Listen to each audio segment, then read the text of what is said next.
पूरे वर्ष को किसान कल्याण वर्ष के नाते से मना रही है। ऐसे में किसानों से जुड़े हुए सभी विषयों को लेकर के हमारी सरकार ने 17 अलग अलग मंत्रालयों के साथ जुड़कर पूरे वर्ष में पशुपालन, मत्स्य पालन, हार्टिकल्चर, एग्रीकल्चर और सहकारिता सारे विषयों के साथ रोजगार भी और उद्यमशीलता भी और किसानों के खेत से लेकर कारखाने तक, बाग से लेकर बाजार तक उनकी समृद्धि को लेकर के विस्तृत योजना बनाई है। इसलिए कृषि कैबिनेट भी हम पहली बार आदिवासी अंचल बड़वानी में करने वाले जा रहे हैं। मैंने आज माननीय गृह मंत्री जी को उसकी विस्तार से जानकारी दी है और पूरे वर्ष हम इस प्रकार के काम करने वाले हैं। माननीय राष्ट्रीय अध्यक्ष जी को भी हमने विस्तार से जानकारी दी है।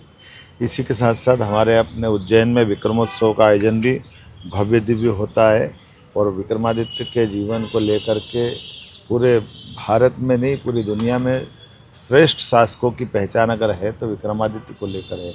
ऐसे में कई आयोजन उनको लेकर के भी हमारे राज्य भर में होने वाले इसकी विस्तृत जानकारी भी माननीय गृह मंत्री जी को दी गई है। इसी के साथ साथ हमने 40 साल पहले भोपाल के अंदर यूनियन कार्बाइड गैस लीक कांड हुआ था जिसमें 25,000 से ज़्यादा लोगों की जान गई थी। तब का यूनियन कार्बाइड का कचरा भोपाल में था।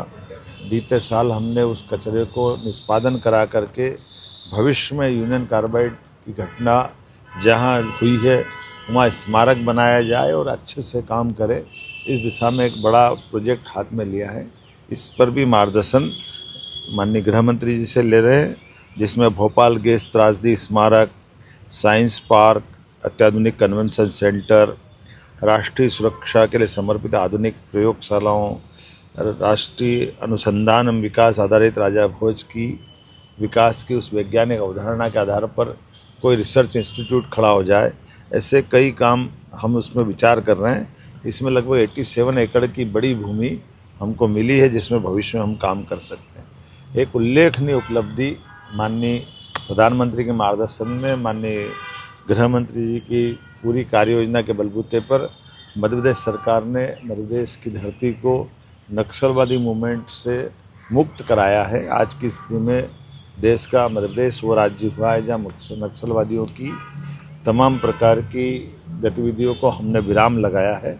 इसको लाल सलाम को आखिरी सलाम कहने वाला अगर कोई राज्य बना है तो मध्य प्रदेश बना है। ऐसे में भविष्य की दृष्टि से हमारे बेगा महोत्सव के माध्यम से बालाघाट में एक बड़ा आयोजन किया जाए और उस आयोजन के माध्यम से हम अपने इस पूरे लंबे समय तक जिसने नक्सलवाद का दंश भोगा ऐसे क्षेत्र के समग्र विकास के ऊपर भी माननीय गृह मंत्री जी का मार्गदर्शन मिले। ऐसे विस्तार से कई विषयों को लेकर हम आए थे। आज हमने उनसे मुलाकात भी। होली के 8 दिन पूर्व से हमारे आदिवासी अंचल में भगोरिया पर्व मनाया जाता है। भगोरिया में बीते दिन ही अलीराजपुर से आया हूँ जहाँ शहीद चंद्रशेखर आज़ाद की वो जन्मस्थली है। ऐसे में हमने उनको भी नमन किया, उनकी कल पुण्यतिथि थी, उनका स्मरण किया और भविष्य में हमारे क्रांतिकारियों से देश के अंदर मध्य प्रदेश का चंद्रशेखर आज़ाद का रिश्ता भी जानकारी में आए, इस पर हम काम कर रहे हैं। साथ ही साथ भगोरिया को राष्ट्रीय पर्व के रूप में मनाने का हमारी सरकार ने निर्णय किया, इसलिए उसको गौरवान्वित करने की दृष्टि से भी ठोस काम कर रहे हैं।